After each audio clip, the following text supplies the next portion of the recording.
Welcome to In the Event. I'm your host, Ashley Smith. Today's episode is a special documentary all about Houston Salute's American Heroes Veterans Day Parade. Let's take some time to watch this special segment with coverage of the Veterans Day Parade. Please allow me to introduce your guests of honor today. Texas Lieutenant Governor David Dewhurst, Mayor Anise Parker, City of Houston, General Henry J. Osterman, Jay Guerrero, representing Senator Cornyn, Honorable Pete Wilson, U.S. Representative, Texas District 22, Honorable French Consul Pierre Grandoin, Arlene Ocasio, whom you just met, Frank Vasquez, Michael E. DeBakey, VA Medical Center, Houston, John Heil, Houston VA Regional Office, Eileen Shriver, who is your signer today, Josh Flynn, the vocalist of the day, we'll hear from, Stony Stone, President of the National Cemetery Council of Greater Houston, Father Albert Zanata, Assumption Catholic Church, Alice Antus, spokesperson for AT&T, Major General Bob Dees, Military Ministry, doing his best to take care of our soldiers, Marines, Airmen coming back with PTSD, Paul Patrick, Deputy Assistant Secretary of Defense, Council Member Brenda Stardig, Council Member Mike Sullivan, Council Member Wanda Adams, Council Member Oliver Pennington, Council Member Ed Gonzalez, Council Member Steve Costello, Representative Armando Wally, and Randy Race, Civilian Aide to the Secretary of the Army. Chief Warrant Officer James T. Rogers, post the officers.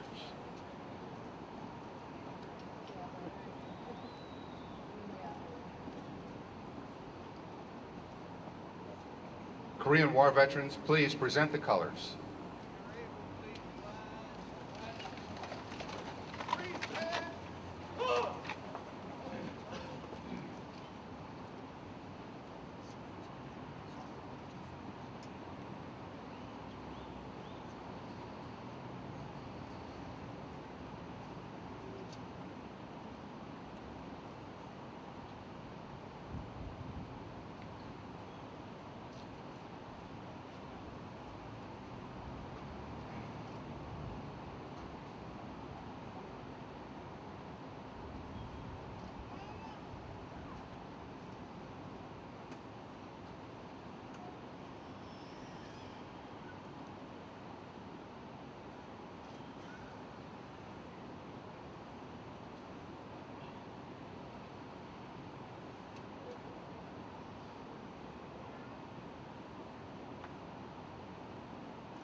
I am here to offer the support of the city to provide a proclamation in salute of Veterans Day, but also to thank those who have been working for the veterans in this community over the last year.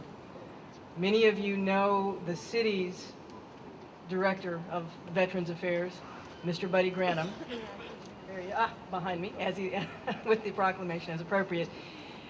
There is no city in America that does a better job of reaching out to veterans. There is no city in America that does a better job of providing services, making the necessary connections when people come back to this country from combat. And there's no city that is going to do a better job in dealing with homeless veterans on our streets than the city of Houston. And Buddy Grantham is responsible for that.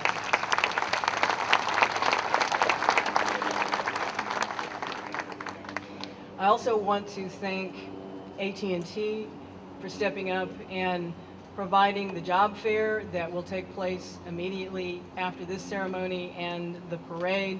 That's a new addition to our Veterans Day activities, but it is part of our continuing commitment to not just supporting veterans on one day, but supporting veterans throughout the year.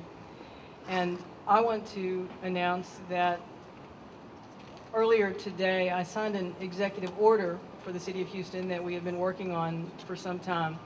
I realize that this is a difficult economy.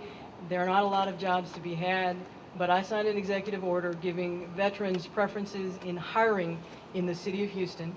And I intend to take that executive order later to City Council in hopes that they will support me and trust that they will support me in that and make it a permanent ordinance for the City of Houston.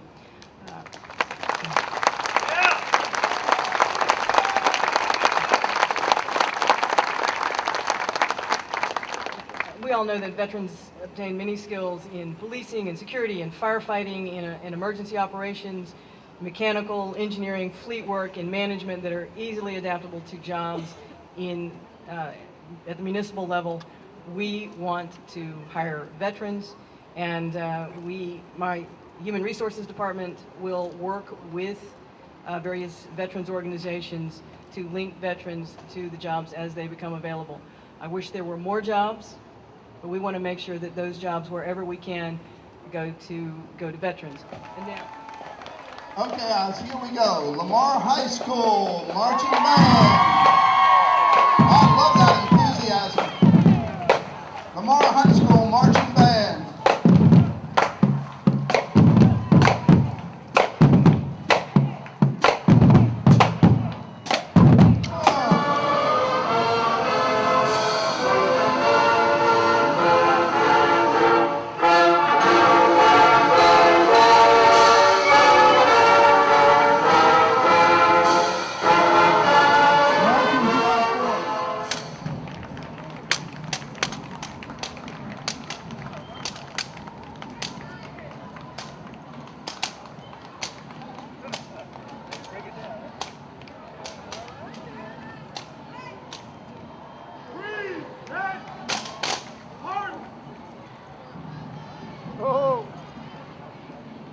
We come hard! Hard!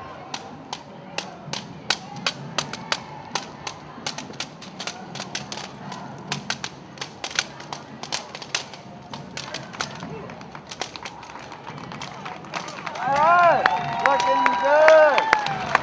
There you go, Clearbrook High School, ROTC.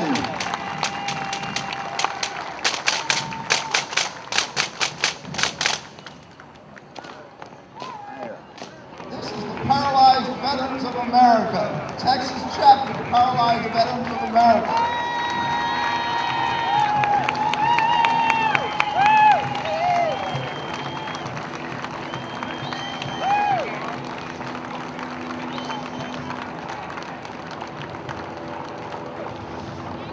Texas chapter, Paralyzed Veterans in America. Tell them how much you appreciate it, guys.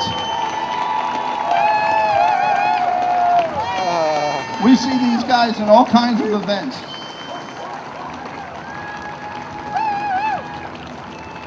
Thank you! We celebrate Veterans Day on the anniversary of the peace agreement that ended World War I. The armistice that began on the 11th hour, the 11th day of the 11th month. Now, over the years, the scope of our observance has changed from a day where we remembered those who fought in one war to a day in which American veterans from all wars, as well as those who served in times of peace, could be honored. But on this Veterans Day, as for the past 9 years, our nation is at war. We continue to fight to defend our freedoms and combat terrorism, and we are called to honor and celebrate those veterans whose service is recorded in the history of past conflicts, and also to recognize our current warriors who have answered the call to duty. Thousands are stationed around the world, standing in harm's way at this very moment. Many thousands more are recognized for their past service rendered to a grateful nation. Our men and women in the military have superb training, the best equipment, and capable commanders. And they have another great advantage.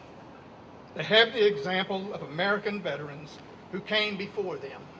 From the day George Washington took command, the uniform of the United States has always stood for courage and decency and shining hope in a world of darkness. All who have worn that uniform have won the thanks of the American people. We will never forget their sacrifices, all the way from World War II to Korea, Vietnam, Middle East, from all past conflicts. Today is important because we choose to honor the veterans from the greatest generation to our latest generation, and we owe them a debt we can never repay. All we can do is remember them and what they did and why they had to be brave for us. But we must honor them with deeds, not just words. Americans can thank them by living their lives and enjoying America's greatness. Indeed, you are thanking a veteran when you take full advantage of and preserve all of the rights that they have defended. Veterans Day is set aside to remember every man and woman who has sworn to defend our country. We honor every soldier, sailor, airman, Marine, and Coast Guardsman who have given some of the best years of their lives to the service of the United States and stood ready to give life itself on our behalf. 23 million American veterans walk among us, and on this day, our nation salutes them all. In spite of the sacrifices that nearly all veterans have made and the horrors that some have experienced, the overwhelming majority are proud that they have served. Fortunately for all of us, America has been blessed throughout its history by many such men and women. President John F. Kennedy said, "A nation reveals itself not only by the people it produces, but also by the people it honors, the people it remembers." Ladies and gentlemen, our veterans, simply put, are ordinary people who accomplish extraordinary things, and they have the eternal gratitude of a grateful nation. Thank you for being here today. May God bless you. And may God bless the world's beacon of freedom, the United States of America. Thank you. And we're back. Thank you again for watching. We would like to thank all veterans for their service to our country. This has been In the Event. I'm Ashley Smith. Thank you. Oh, say, can you see by the dawn's early light what so proudly we hailed at the twilight's last gleaming, whose broad stripes and bright stars through the perilous fight o'er the ramparts we watched were so gallantly streaming, and the rocket